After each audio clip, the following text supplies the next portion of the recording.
answer is quiet, you brain. Wrong mental talk.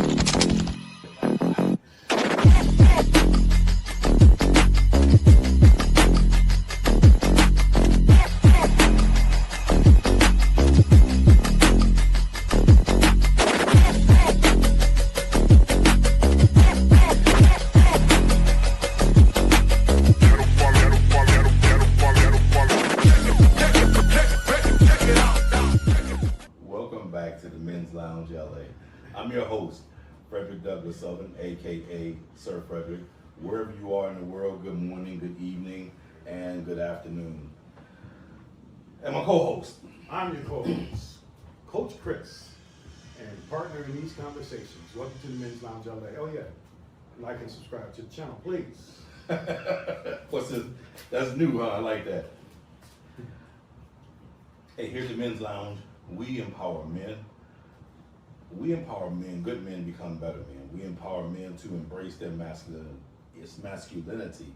And yes, we embrace and celebrate the women at the same time, because without the women, we wouldn't be properly balanced. Kudos to the women. I was raised by a single woman, so I'm always going to give my love to the women, because without our women, I tip my cap, we're doing nothing. We're back in the lounge, part 2. Part 2. And we're continuing in 10 things men should keep private, part 2. We stopped at 5, right? We stopped at 5. You Because that's half of 10, obviously, but what was number 5 again? Nothing wrong with your math. Hey, my math is good. I used to major math, actually. Did you? Yeah, I used to major math. Number 5, 10 things men should keep private. Actually, you know what? Do a recap on all of them. All right, I'll do that. We don't have to go through the whole thing like we did on the last episode, but just do a recap of which ones. We'll do a recap from episode 1. Yeah. 10 things men should keep private. Number 1, your next move. Number 2, your emotional struggles. Number 3, your self-doubt. Yeah.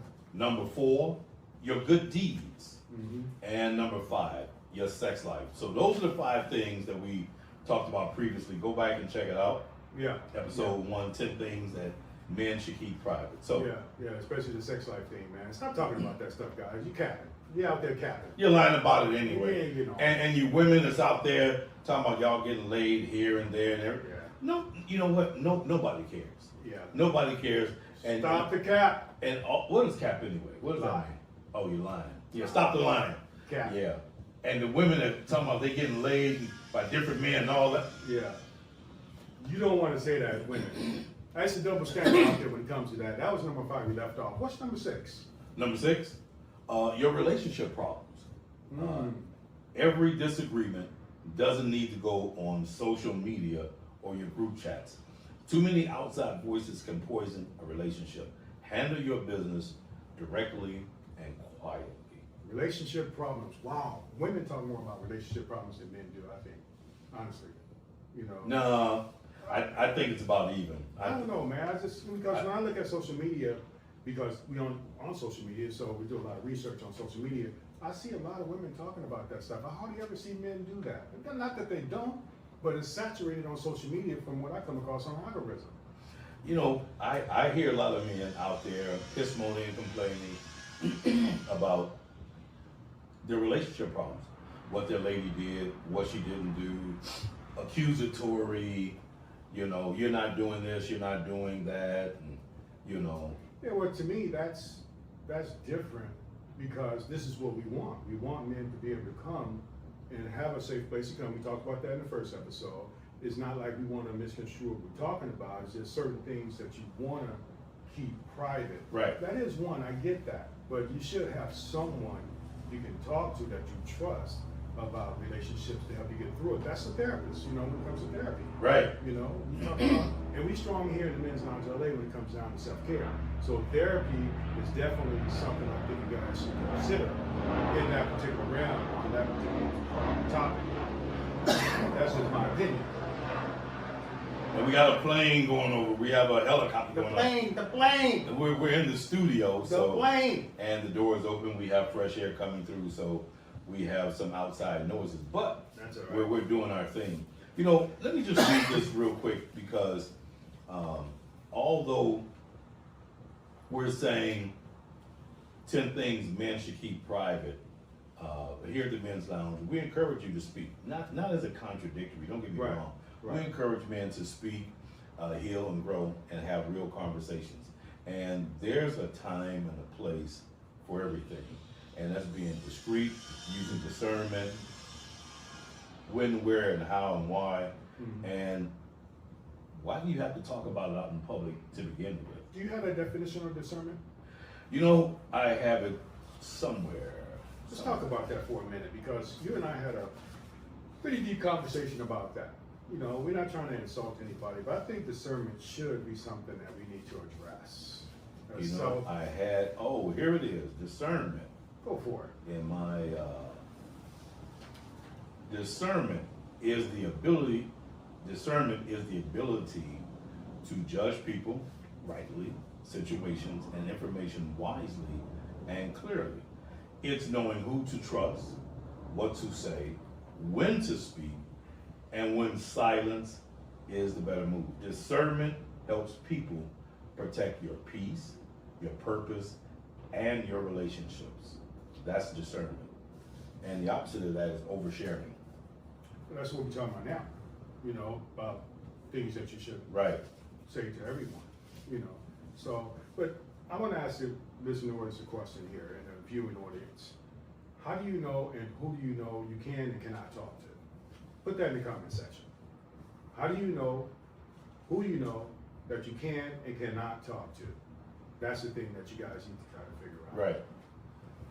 You know, you'll know who you can talk to by the responses that you get. And it's difficult for me to tell you how, but there's a part of you knowing. I'll give you a good example. I have a friend, I can't talk to him about relationship issues or problems. You know what I'm saying? Because he has a weird way of looking at women.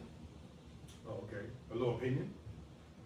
Yeah. Is that what he has? A little opinion of women? Yeah. See, I would never talk to a guy like that about a woman. Yeah. So he has a low opinion about women. Okay. And Okay. that's one of the things I cannot and would not talk to him about. Is he in a relationship? I don't know. I Doesn't mean, sound like it. he's in and out of relationships. Of I course. haven't seen a consistency or steady relationship. Okay. Him. So he's someone that I would not take relationship Advice. right. Yeah. And in addition to that, I wouldn't even tell if I'm inclined to have or want to have a conversation with someone about relationship. I have people I can talk to. I have counselors. I have practitioners. I have mentors. You see, You So- got a coach, you got a coach. Chris. Yeah, yeah. You know, we bounce stuff off each other all the time, man. But it kind of goes to say what we talked about, I think, in our first episode about wisdom. Wise people. Oh yeah, You know, yeah, I believe we touched on that in the first episode. When it came down to having someone to talk to, it's always having someone to talk to who's been through things that we talk Right, about. right. That's wisdom. How can a woman or a man that's not married, you talk to someone that's about your marriage to that person? What can you get out of that? You know, I know that's probably a close friend, somebody you've been knowing since childhood, but they're not married. You're married. And you're gonna go talk to them about your marriage? How much sense does that make? right. You know, Yeah, I'm with you on that one. even if it's not just marriage, a relationship. If they're not like the guy you were just talking about. Oh, I would You know, never. No, I how would could you never. go to someone that's not in a relationship, that doesn't have a job, that's not doing anything for their life, and then has nothing going for them, and you can go talk to them about anything? What are you gonna get out of that? Well, anybody who's not doing what you're doing or attempting to do or enhance Yeah, your life, yeah. they're not a good candidate to That's counsel with. that's a good way of knowing who to talk to and who not to talk to. Figure out what you have in common. My nephew told me that he got some friends at work that's not married. And they came up to him, hey, what's wrong with you, man? I see you looking down. And he told him straight out, man, you can't help me what I'm going through. because the guy's not married. Right. It wasn't no insult to the guy. He just let him know, man, you're not married. I can't even tell you what I'm going through right now. And I respect that. Right, I respect that. I would respect somebody come to me, hey, Chris, you can't talk to me about anything because you've never gone through anything I've gone through. What did his friends respond with, do you know? His friend had to respect him. Because he was like, yeah, you're right, I'm not married.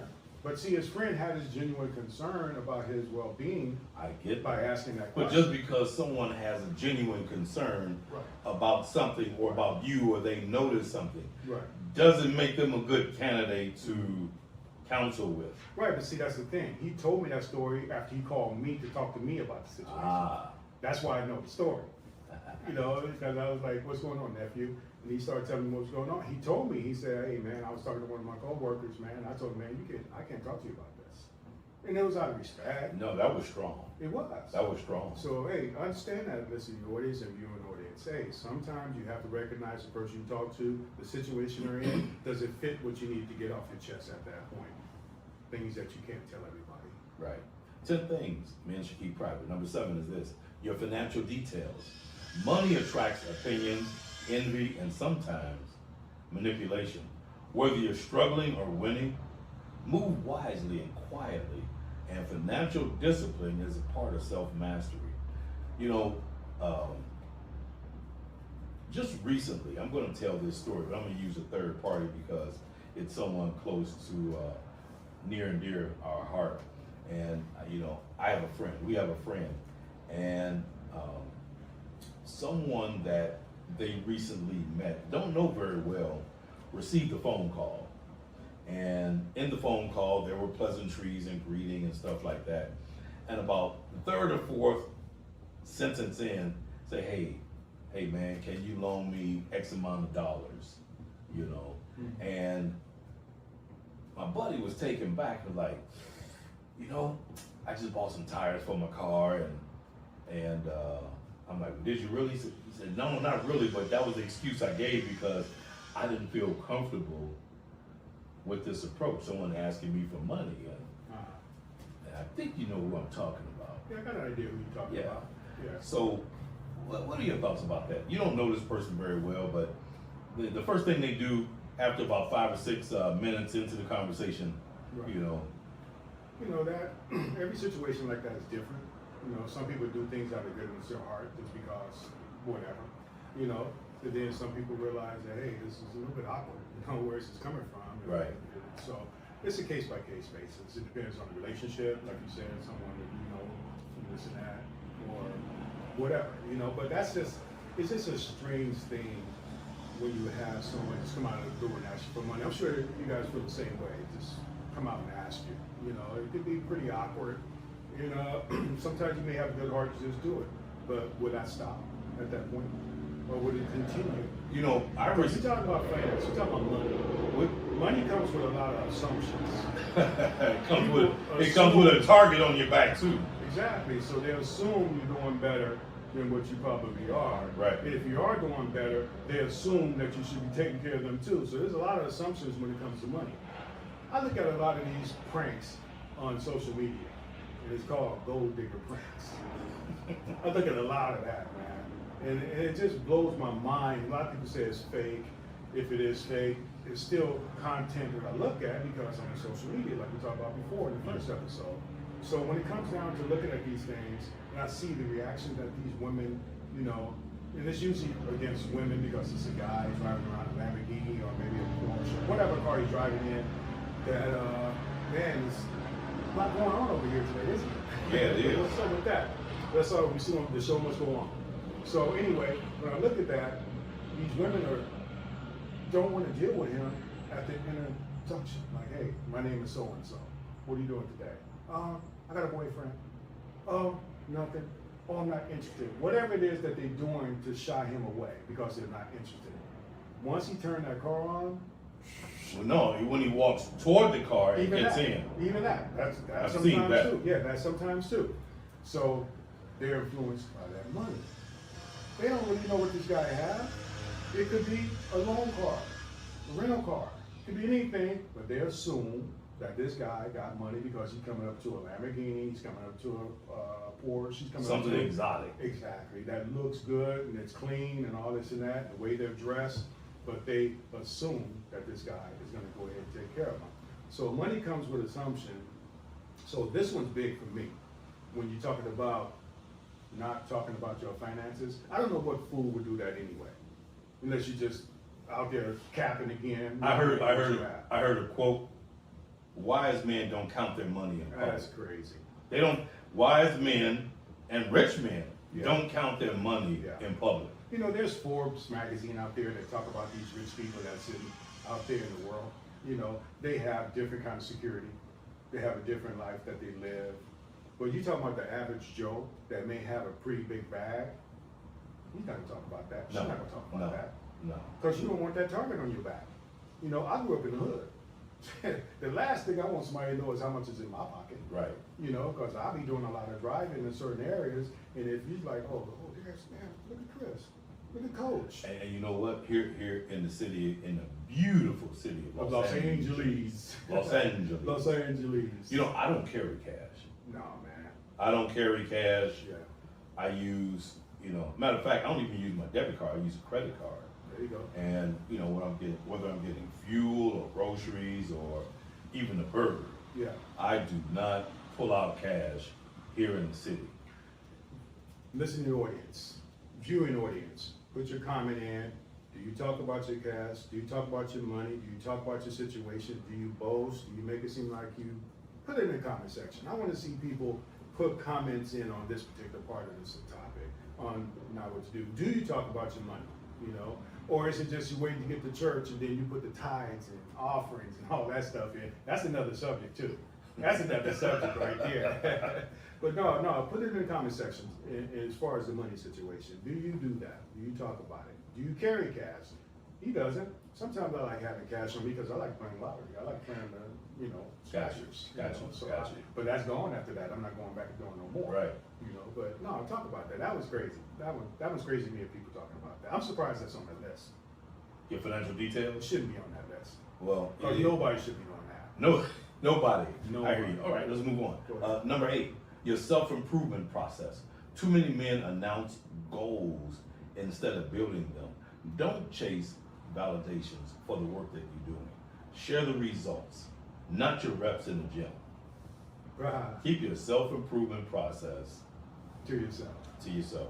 Yeah, well, people will see the results if you're keeping that to yourself. I've lost about 45, almost 50 pounds. I've lost 35, 40 pounds. Yeah, and it's due to my change of diet because my diabetes diagnosis. That's how serious I'm taking it. Right. But it also enhanced my life Right. in a better way. And I still got my back issues, which gives me low impact when it comes down to working out. But either way it go, I feel better. So. I get it. I keep, even though I'll share it with the listening audience, I do work out 4 or 5 days a week. I do have a personal trainer. I do intermittent fasting, and I just recently stopped drinking and stopped eating sweets. I can say that on camera, online and all that because that's what I'm doing. But ordinarily, in just a typical conversation, that never comes up. I've had a few people come up to me, hey, look like you dropped a few pounds. I say, you know what? Thanks for noticing. Yeah. Thanks for noticing. What are you doing? Oh man, I just work out a couple of days a week, 3 or 4 days a week, and change my diet. Just give them. A little tidbit of this and that. Yeah, that's it. But I don't go into details. I don't announce it. Yeah. If no one notices it, no big deal. Yeah. They just see Well, it is noticeable. it's noticeable. It's noticeable on both sides. We talked about it among ourselves, Right. but we're in this together when it comes down to, being healthy. Like I said, we're 6 figures in age. So at that point, it's time to make some life changes. Food don't digest and food don't sit in me like it used to and burn it off like it was Like when I was as playing fast. football, when I was playing baseball, basketball, and all this other stuff regularly, outside running around. It's different now. But no. It's a lifestyle change is worth it. And the physical is just one thing, but Yeah. you don't have to brag about the books you're reading. Yeah. You don't have to brag about the counseling you're receiving, if you're going to therapy, if you're attending workshops. You don't have to talk about any of that. Just Yeah. let the results show up for itself. Yeah, People will notice. yeah, yeah. They'll notice. Yeah. Yeah. Let's move on. All right. Here's a big one. Your enemies and grudges. Talking constantly about your enemies keep you emotionally attached to them. Most grudges drain and distract from your purpose. Focus on elevation, not the obsession. You know, and when you have grudges, I heard a quote. When you have grudges against someone, it's like drinking poison and expecting them to die. That's deep. That's deep. You know, because I don't hold no grudge against nobody. You have all this I don't have energy. that energy. That's energy, man. That's some serious energy, holding grudges. But not only holding grudges, but talking about it to other people. I cut people off. That's why I don't hold a grudge. Well, I when cut you're them around off. someone all the time and you got that kind of energy, that's grudging. For me, I just disassociate myself with I it. get that, but when you're holding a grudge against someone and you're talking about it Yeah. to someone, Yeah, that says a lot more about you right. or me than it does that person. Why do you hate this person so much? Yeah, well, you know, people get done wrong in so many different ways, and that's where grudges come from. I can understand the whole concept of someone holding a grudge, but then again, like I said, for me, I don't have the time Yeah, or but- the energy. I'm so preoccupied with doing so much positive stuff. I don't need that negative stuff in my life. But the Undisputed Truth said, you know, that song, the group, the Undisputed Truth Right. said that, you know, your enemy can Can do do you no no harm harm because you know exactly where it's coming from. I remember that. You know, I it's a hell of a remember that. lyric, but it's a real lyric. You know, enemy won't do you no harm because you know exactly where they're coming from. No reason to hold a grudge because you know where they're coming from. I had one person tell me, oh, I can hold a grudge. I can hold a grudge longer than God. Can you believe that? That's crazy. Like, that's something to brag about. That's You great. can hold a grudge. Do you know what a grudge does Yeah, to you and for you? yeah. It's like It tears you up. It tears you up. It's festering. Yeah, It creates ulcers Yeah, it's an infection. and what you put out in the universe, Yeah, you have more of that coming back. You're, Right back. you're telling the universe to Yeah. send me more of this that's crazy. because I want to hold a grudge. Nah, man, I can't do that. I can't do that. Like I say, man, I'd rather just disassociate myself with someone like that because that person is going to constantly make you feel that way. That you should have more self-control on, like you said, because that tells you more about yourself. Mm-hmm. You know, that means self-mastery. Start working on yourself. Start working on yourself. You know, nah, I can't. Yeah. I don't go out like that. All right, number 10. Thanks for hanging in there with us. Number 10, last one, your standards. A man who constantly explains or negotiates his standards usually don't have any and they don't stand on them. Know your value, know your boundaries, move with quiet confidence and consistencies. Your Read that again. All right. I'm Yeah. telling you, we did that, I think, on one of those in the first part. And the reason why I asked you to read it again, because I think people need to hear that one more time. All right, last one, number 10. 10 things men should keep quiet. Your standards. A man who constantly explains or negotiates his standards usually don't stand on them, usually don't have any. Know your values, know your boundaries, move with quiet confidence and consistency. So when you have standards and you have boundaries, you don't negotiate, you don't have to do anything. You stand by them. You tell them, say, hey, you know what? These are one of my boundaries. Mhm. This one right here you can't cross. Yeah. You know. Yeah, but see, there's a lot of confident people out there, male and female, that you know that you just cannot get through those boundaries, or how they carry themselves, you know, and that's evident on how they live, how they treat you, how they perform when they're working, how they perform when they're living in their home and this and that. There's just certain things you know you just can't penetrate. I give you Using that that word again. I You know, give you a good example. yeah. The other day, my girlfriend, she did something funny. I said, girl, you silly. She said, don't call me silly. Wow. I said, what's wrong with that? Silly. She says, no name calling. Okay. I said, okay. Okay. that's one of her boundaries or standards. Don't call me silly. No, we're not doing name calling. It's kind of ironic you brought that up about using a word that you think is pretty innocent. Right. I was talking to a friend of ours, and you know who he is, but I called him Buddy. Hey, talk to you later, buddy. He said, don't call me Buddy. And I was like, didn't think there was any harm in that. But it was a boundary for him because something that he had dealt with before in his life. Got you. That was very traumatic.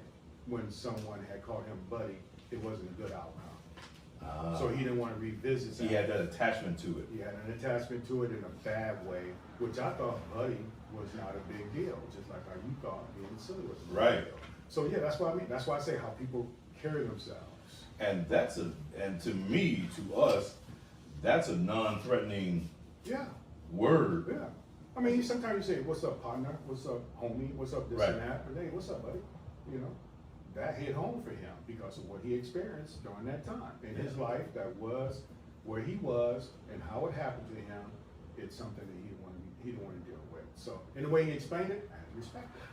And when she said that, and she said it in a real mild manner, she says, no, don't call me silly. Yeah, I'm like, well, I'm just being, in a sense, affectionate. She says, no name calling. yeah. Okay, I said, okay. all right, I have to respect that, okay. Mm-hmm. Mm-hmm. Yeah. Yeah. Mm-hmm. Yeah. You know, Mm-hmm. name called it. No, I gotta respect that. Okay. That's interesting. You know, we had several things when we were going through the production of this, the pre-production about discernment. You have the definition of discernment. Right. We have two other ones that we wanted to talk about definition-wise, so people won't get misconstrued on what we have here. Do you have that on your list? I do. I have discernment. I've read that already. And We'll read it again for this episode. We'll read it Once we again. get to see All it. right. We'll No, read let's it get again. them all together so that way we can finish. I have them all together. Okay, cool. I'm glad you do, because you and I had a long discussion about that. We did. In post-production. We did. Well, pre-production. Pre-production, yeah. Right. Yeah. Post-production. Number one, discernment. Yeah. Discerning is the ability to judge people, situations, and information wisely and clearly. It's knowing who to trust, what to say, when to speak, and when silence is the best move. Discernment helps protect your peace, your purpose, and your relationships. And the opposite of that is oversharing, trusting the wrong people, social media exposure, recognizing manipulation or not recognizing manipulation, wisdom versus impulse. So that's discernment. The next one is we had a challenge with was emotional intelligence. Definitely. So, Definitely. emotional intelligence. Emotional intelligence is the ability to recognize, understand, manage, and communicate your emotions in a healthy and productive way. It's not about being emotionless. It's about not letting emotions control your decisions, reactions, relationships, or behavior. A man with emotional intelligence knows how to respond instead of just reacting. The opposite of that, reacting versus responding, anger management, emotional discipline, communication in relationships, and also reading the room. Before you go on, let's talk about that one for a second. Which one? Emotional intelligence, because there's some people out there think that's an oxymoron. Emotional intelligence. Yeah. What part of it? I mean, All of it. it's not about it's about not letting emotions control your decisions, reactions, relationships, and behavior. Yeah, but why would they put emotional and intelligence in the same category on how they want to phrase this? Emotional intelligence. Yeah. You tell me. No, I just, it's a term, I can understand the definition on how they put it together, but should that be reworded in a way Like, to fit how it's categorized instead of just how it's said at the top? well, once you understand emotional intelligence, and that's exactly what it is, breaking it down. It's recognizing and having the ability to respond as opposed to reacting. It's the ability to keep your emotions in check. It's giving you the awareness at that moment when something happens or happens to you, you don't fly off the handle. I think most men do that. because we're not emotional creatures by nature. We're creatures of, you know, more, Logic. exactly, more logic than emotion, but we think through things to come to that logical conclusion. So that's why I say it sounds like an oxymoron to me for a man to be saying you need to be emotionally I think the first sentence explains it all. Emotional intelligence is the ability to recognize, understand, manage, and communicate your emotions in a healthy and productive way. Yeah, but most men suppress their emotions because they don't know how to talk about it in a productive way. That's why, to me, it's an oxymoron, because we're not thinking about it from an emotional point of view, we're thinking about it from a logical point of view. So they're stuffing it. Correct. In my opinion, as And a to man be- who think logically, And then to but still express have it, emotions. express it in a mature manner. Correct. Because men, we fix it people. Oh, I agree. So we take emotion out of it to try to fix it. You know, I'm not gonna get over here and start crying. "Oh, this thing won't cut off." Emotional. So I'm thinking about intelligently, what tool do I need to get this thing turned off? So to me, that was some work in progress as far as that particular deal. Excuse me. So we got those two out the way. What was the last one? Self-mastery. Self-mastery. Self-mastery is having control over yourself instead of being controlled by your emotions, There you go. urges, habits, ego, and distractions. Uh-huh. It's a discipline, it's consistency, it's accountability.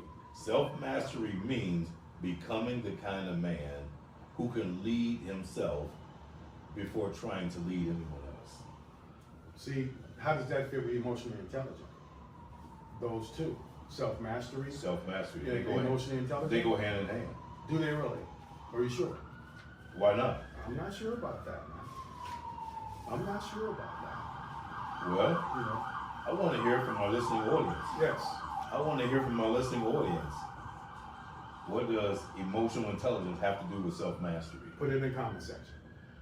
Put it in the comment section. I want to hear all about it. Because this is a debate right here that no one's right or wrong about, but it's just a conversation to have, conversing to come up to a conclusion, what fits best for you on how you see those two particular, actually those three different things. Discernment, emotional intelligence, and self-mastery. Did you just flip me off? I did. That's why I started here, but this way it came to this. Okay, there you have it, ladies and gentlemen. 10 things men should keep private. Number 1, your next move. Number 2, emotional struggles.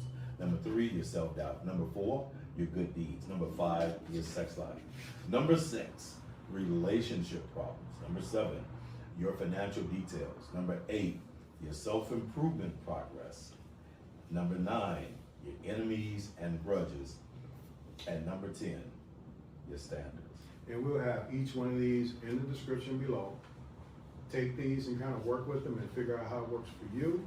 And all I gotta say is that still, here in the Men's Lounge LA, we truly believe this is a place to come, to express yourself. Don't misconstrue this, just understand the whole concept of how you keep certain things under wrap. Everybody doesn't have to know everything about you. I don't believe it. I know it. I It's know true. it. It's true. I know it. This is something that Mhm. I'm very confident in. This is something I know. So Right. this is the place to come. It is. It is. This thing has been built around that. The Men's Lounge Men's LA. Lounge LA. So, It's been built around that. Coach Chris, take us home. It's time to get out of here, huh? Yeah, we're gonna put the kickstand down. As we, oh wow, I don't say that. As we in all our shows, as I always say, as we empower men, everyone benefits, including and especially the woman who's looking for a man like that. Please subscribe to the channel. We empower men, we strengthen families, and we're transforming lives with content that matters. And we'll see you next time in the lounge. In the lounge. Thanks for watching.